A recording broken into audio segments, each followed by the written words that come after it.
So in our videos on web development, we've talked a couple of times now about what a database is. And in this video, we're going to get into a bit more detail and show you exactly what a database is, why we would use it, and how we might manipulate it. In order for us to build websites that are sort of more complex than just a page where they just go and see news, for example, we might need a database to store information, such as username and password combinations, so that a user attempts to log in.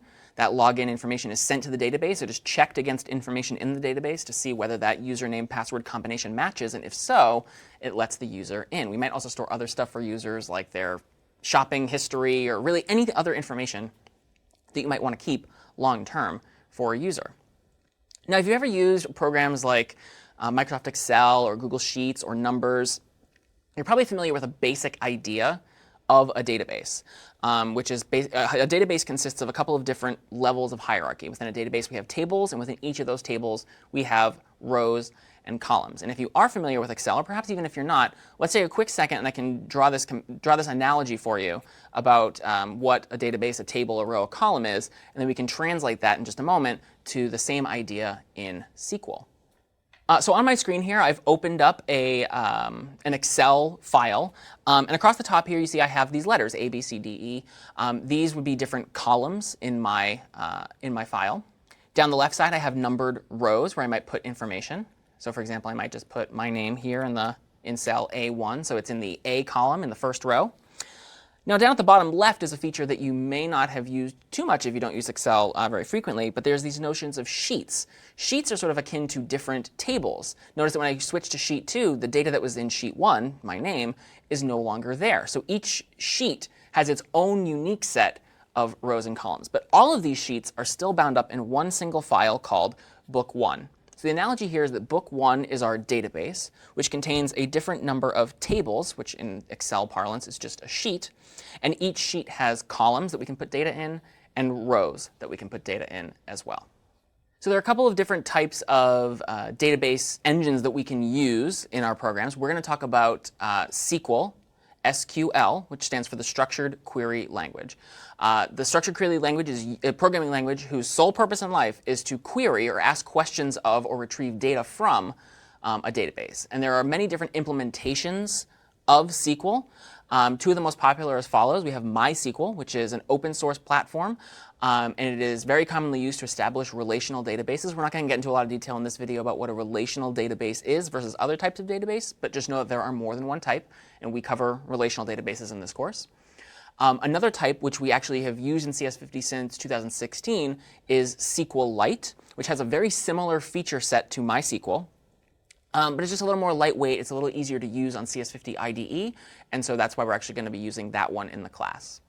Now, regardless of which implementation of SQL that you use, a lot of them will come with a tool called phpMyAdmin, which is a GUI, or graphical user interface tool, that is used to execute some of the more tedious or mundane database queries in a more user-friendly way, because you can just click and do things in a web browser. And those are most commonly used to build databases in the first place and to set up tables. Because that's the first thing you're going to do once you get your database configured, is to create a table. Because without a table, we have no rows and columns. And without rows and columns, we can't store any data. Tables have very cumbersome syntax that is used to set them up. And so using phpMyAdmin, the graphical interface, to build your table is definitely going to come in handy. In the process of building your table, you're going to have to specify exactly which columns are going to be stored in that table. So at the very beginning, when you create your table, you say, my table is going to store usernames and passwords and whatever sort of other information you want, and you have to specify that before you have inserted any data into the table. So you have to design ahead of time what your table is going to look like. Once you've done that, pretty much every query except for like deleting the database and deleting the table that you're going to use on that table going forward is going to refer to data which is stored in the different rows of the table. Just like in C, every column of our SQL table is capable of holding data of different data types. So in C, for example, we had characters and strings and integers and floats. And SQL has a few more data types than that. This is just 20 of them, and this is not even an exhaustive list. But some of these things should look familiar. So for example, we have int, which can store integers. But we also have these 4 other types, which can hold integers with different upper bounds. So you may recall from C that the upper bound of an integer is 2 to the 31st power, or 2 to the 32nd power if they're unsigned integers. But here we can say small ints, or tiny ints, or medium ints, or big ints, each of which have different upper bounds on the values. Decimal and float stand in place of double and float, which we're familiar with from C. We can also store date and timestamps in SQL databases. There's no data type for that that's native to C. But in SQL, there are a couple of different ways to do this. We can even do more exotic things like store geometry or line strings. And what are these? Well, geometry and line strings can be used to store in a SQL database like a mapping out or a drawing out of an area on a map, such as using GIS data. And we can actually store that thus in our SQL table and recreate that exact drawing a little bit later on. Text sort of stands in the stead of strings for just arbitrarily large chunks of text. Enums are also a type that exists in C, but we don't talk about them too much in C. But really quickly, what an enum is it is a column of your table that can be used to store a limited set of values. So for example, I could have an enum that is called like favorite colors, for example. And I can specify when I'm building my table that it can only be capable of holding red, green, and blue. If you tried to insert a row that had purple in that place, that wouldn't work because it is not one of the enumerated values that can be stored in that column. There are also char and varchar, and these are not quite the same as what you might think they are in C. So let's just take a quick second to explain the difference between these two data types, which are pretty important. So unlike in C, char does not refer to a single character. It is actually sort of akin to our notion of a string, but with a caveat that that string is of fixed length. And typically when we specify a char or a varchar type, we have to specify the length of that string at the outset, just like we do in C. So for example, my column type might be a char 10. That means that I can store 10 character strings in that column of my table. Exactly 10 character strings. So if I tried to store, for example, the word hi, H-I, which is just 2 letters, that would go into the column OK, but it would also store 8 extra, the equivalent of null bytes, basically, so that I still had 10 characters, per se, in that column for that row. And if I tried to store like a 15-character string, that wouldn't work. I'd only end up storing the first 10 letters. So it's always going to be 10 every time. A varchar, on the other hand, refers to a variable length string. So if I said that my column was varchar 99, I can store 1, 2, 3, 4, 5 character strings up to 99 characters long without having to have all of this extra sort of slack space or null bytes or zeros tacked on to the end. So char, fixed length strings, varchar, variable length strings. We won't get into the difference between why you might want to use one or the other, but there are reasons why you might not always want to use a varchar and you might want to use a char in some situations. Now SQLite actually has many or all of these same data types, but the difference there is that each of those data types is affiliated with what's called a type affinity to simplify things. So that whole list of 20, or more really, can be reduced to one of these 5 different affinities: null, integer, real, text, and blob. Null is probably pretty obvious, nothing. Integer, whole numbers. Real, that would include things like decimal and float. Text would include things like char and varchar. Blob is just, that would be more like the geometry or data that isn't really text, but is just a large number of bits or bytes. That would be a blob. And everything can reduce to one of these 5 different type affinities. So after specifying the columns, it's also really important in our SQL table to have one other consideration, which is to have one column, which is our primary key. Why do we need a primary key? The reason is every row of our table, in order to make our SQL queries most effective, should be able to be uniquely and quickly identified. So choosing the right primary key will allow us to make sure that there is one value in every row that is completely unique. And if that is true, if there is one column in every row that's unique, then we can uniquely identify or very quickly identify which row we're talking about. Now, it's also possible to establish a joint primary key, which is just a combination of, say, 2 columns, but it can be an arbitrarily large number of columns, that is always guaranteed to be unique. So I could have one column that could always have A's or B's or C's, I can have another column that has 1s and 2s and 3s and 4s. I could have multiple A's and multiple B's and multiple C's, multiple 1s, 2s, and 3s. But across all of those rows, I'm only ever allowed to have one combination of A1.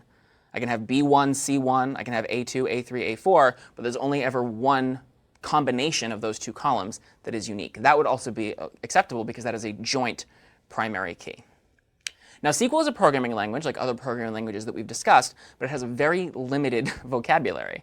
Now, there are more things that you can do with SQL than we're going to talk about in this video, because in this video, we're just going to talk about the 4 operations that one can perform on a table, or the 4 main operations that you'll most likely perform on a table. Insert, select, update, and delete. And these 4 things we'll get into a bit more detail in just a second about, but these are definitely the most common 4 things you'll be doing with the tables that you're building, certainly in CS50, but also probably more generally whenever you're working with databases. So for all of the examples that we're going to cover in this video, we're going to consider a database that contains these 2 tables called users and moms. And you can see users has 4 different columns: ID num, username, password, and full name. And moms has 2 different columns: username and mother. And let's now start to work with these and see how we can manipulate this database and the tables within it to, for whatever reason we need them to, be updated in our website. So the first operation we'll cover is insert. And as you might expect, it adds information to a table. Now, SQL queries have a certain structure to them.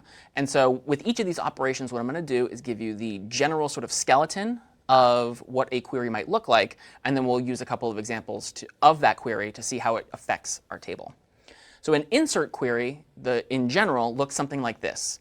Insert into table. So we specify what table we want to insert into. And then we have parentheses columns, which is a comma-separated list of all of the columns of our table that we want to insert data into. Then we have values, and then a comma-separated list of the values that we want to put into those columns in the same order. So, for example, I might want to insert into users into these 3 columns: username, password, full name, the values, respectively, Newman in lowercase, US mail, that's going to be corresponding to the password, and then capital N Newman for full name. So assuming that I execute this query on the users table shown here, what's going to happen? Well, this is what's going to happen. We're going to add this row because we inserted into the users table. But you might be asking yourself, wait a minute, you never specified ID number. So how exactly did ID number get there? I mean, you specified Newman and US mail and Newman, but that 12, that was never part of our query. And you're right. Because when you define the column that ultimately ends up being your table's primary key, it's usually a good idea to have that column be an integer. It's not a requirement, but it's usually a good idea.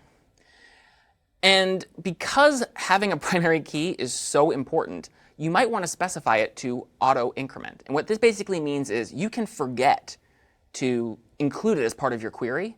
And if you do, it will automatically insert a value there that is unique from every other value in that column, typically by just incrementing by 1 every time, so that that row is still guaranteed to be unique. Because if it wasn't set to auto increment, right, and we just forgot to omit it, there might be a couple of rows that are actually blank or null there. But if that's our primary key, if ID number is our primary key, and we have a couple of rows that are blank there, now they're not unique, right? We have 2 rows that are blank. We can't uniquely identify them. And so when you set up your primary key, you usually want it to be an integer, and you usually want it to auto increment so that you can completely forget about having to worry about that and let the table do it for you. So that's how 12 got there.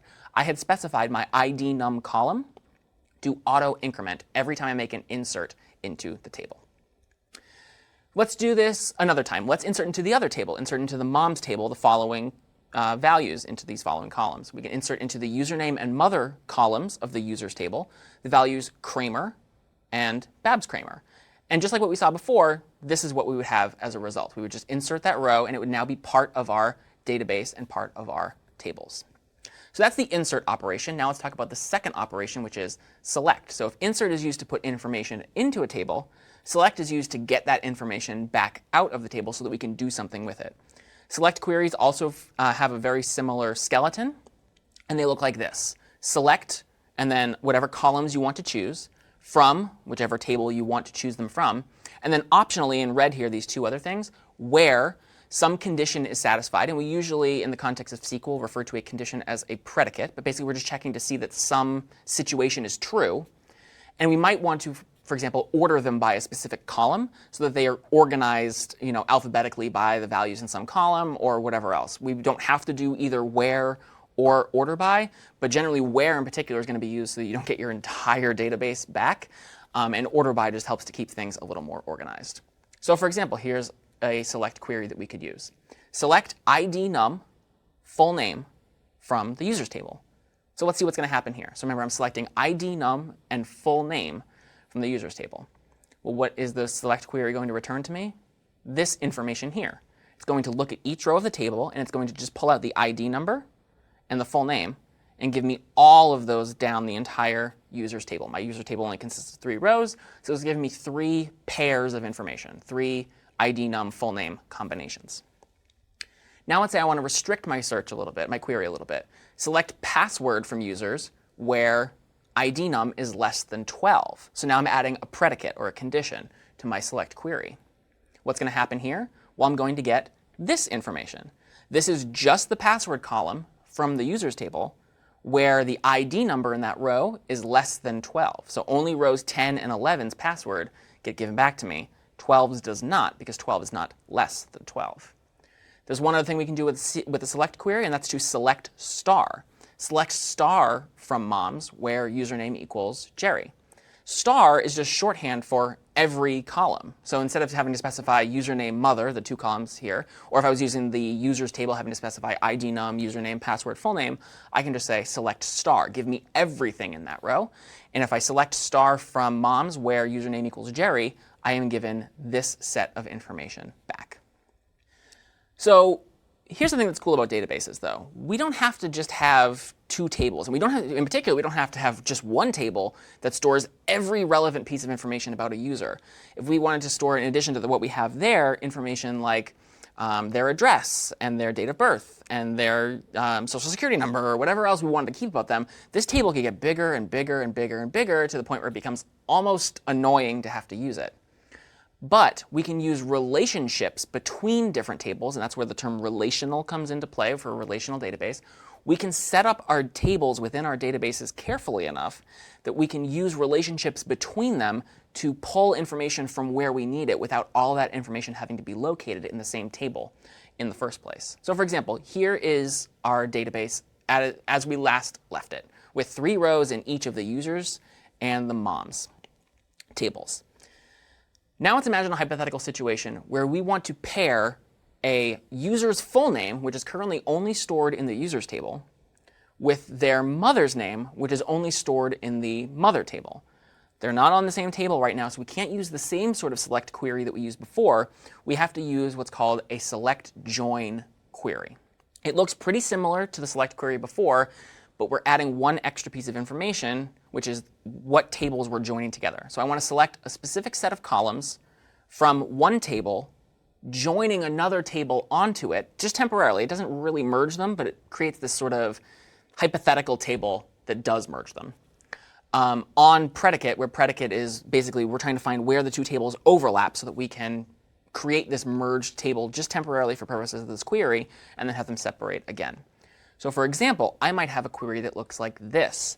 Select users.fullname, comma, moms.mother from users joining the moms table onto it temporarily, where the or on, which is akin to where, on users.username equals moms.username. And this syntax is also a little unfamiliar, right? I'm now prepending some of my column names with table names. The reason I'm doing this is particularly because of the last line there, where in each of those 2 tables, I had a column called username. I need to disambiguate between them. So I need to specify what table and what column. That's all that's happening here. So I'm just being very explicit about which column I want by specifying not only the column name, but also the table name. So here is what would happen if I executed this select query.